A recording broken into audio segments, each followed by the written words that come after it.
औज़ुबिल्लाहिमिनश्शैतानिर्रजीम बिस्मिल्लाहिर्रहमानिर्रहीम।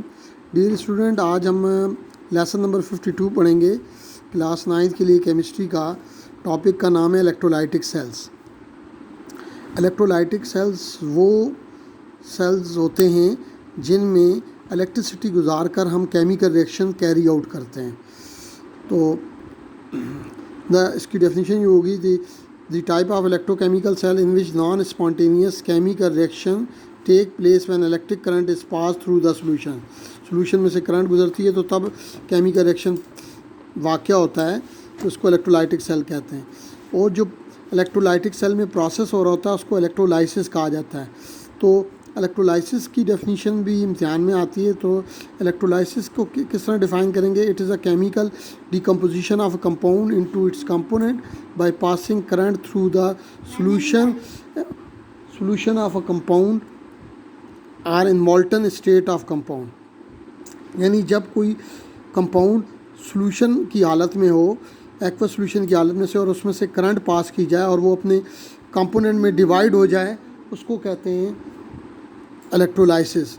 अब electrolytic cell दो तरह के होते हैं, एक डॉन सेल और नेल्सन सेल्स। अब इलेक्ट्रोलाइटिक सेल की कंस्ट्रक्शन क्या होती है? इसकी कंस्ट्रक्शन नहायत सिंपल सी होती है। एक वेसल्स होता है, तो उसमें दो इलेक्ट्रोड डिप हुए होते हैं। तो एक इलेक्ट्रोड जो होता है बैटरी के पॉजिटिव टर्मिनल से जुड़ा होता है, जिसको पॉजिटिव टर्मिनल से जोड़ते हैं उसको एनोड कहते हैं। जो नेगेटिव टर्मिनल से जुड़ा होता है उसको कैथोड कहा जाता है। तो दरमियान में हम इलेक्ट्रोलाइट्स सॉल्यूशन लेते हैं। मसलन सोडियम क्लोराइड का अगर सॉल्यूशन लेते हैं तो सोडियम क्लोराइड जो होगा, जब करंट पास करेंगे तो सोडियम क्लोराइड जो है सोडियम आयन पॉजिटिव आयन में डिवाइड होगा और क्लोराइड आयन नेगेटिव आयन में डिवाइड होगा। जो पॉजिटिव आयन होंगे वो मूव करेंगे कैथोड की तरफ जाकर, वहाँ पर वो सोडियम मेटल में चेंज हो जाएंगे। जबकि क्लोराइड आयन जो होंगे वो एनोड की तरफ जाएंगे, क्योंकि एनोड पर नेगेटिव चार्ज होता है, तो उसमें ऑक्सीडेशन का प्रोसेस होगा। वहाँ ऑक्सीडाइज होकर chloride ion chlorine gas produce करेंगे। जबकि कैथोड पर सोडियम आयन जो होते हैं वो रिड्यूस होकर रिडक्शन का प्रोसेस होगा और वहाँ पर वो सोडियम मेटल बना देंगे। इस तरह सोडियम क्लोराइड जो है सोडियम मेटल और क्लोरीन गैस में डिवाइड हो जाएगा या डिकम्पोज हो जाएगा। तो अब इसकी कंस्ट्रक्शन ये इधर लिखी हुई है। An electrolytic cell consist of a solution of electrolyte. Two electrodes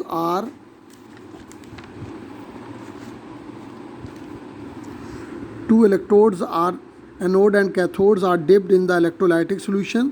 They are connected to the battery. Electrode connected to positive terminal, जो इलेक्ट्रोड पॉजिटिव टर्मिनल से जुड़ा होता है उसको एनोड कहते हैं। The electrode connected to negative terminal of battery is called cathode. अब working किस तरह होती है? मैंने बताया था कि जब करंट पास होती है सॉल्यूशन में से, तो ये सोडियम क्लोराइड जो होगा सोडियम आयन 2Na पॉजिटिव और क्लोराइड आयन 2Cl नेगेटिव में चेंज हो जाएगा। तो ये क्लोराइड आयन की ऑक्सीडेशन होगी एनोड पर। तो क्लोराइड की ऑक्सीडेशन किस तरह होगी कि क्लोराइड आयन क्लोरीन गैस में चेंज होंगे, दो इलेक्ट्रॉन रिलीज़ करेंगे। यही दो इलेक्ट्रॉन सोडियम आयन पिक कर लेंगे। दो सोडियम आयन जब इलेक्ट्रॉन पिक करते हैं तो दो सोडियम मेटल के एटम बनते हैं। तो ओवरऑल रिएक्शन, इन सारे रिएक्शन को इकट्ठा अगर लिखना है तो ये सोडियम आयन क्लोराइड आयन टूटेंगे, ये चेंज हो जाएंगे सोडियम मेटल और क्लोरीन गैस पे।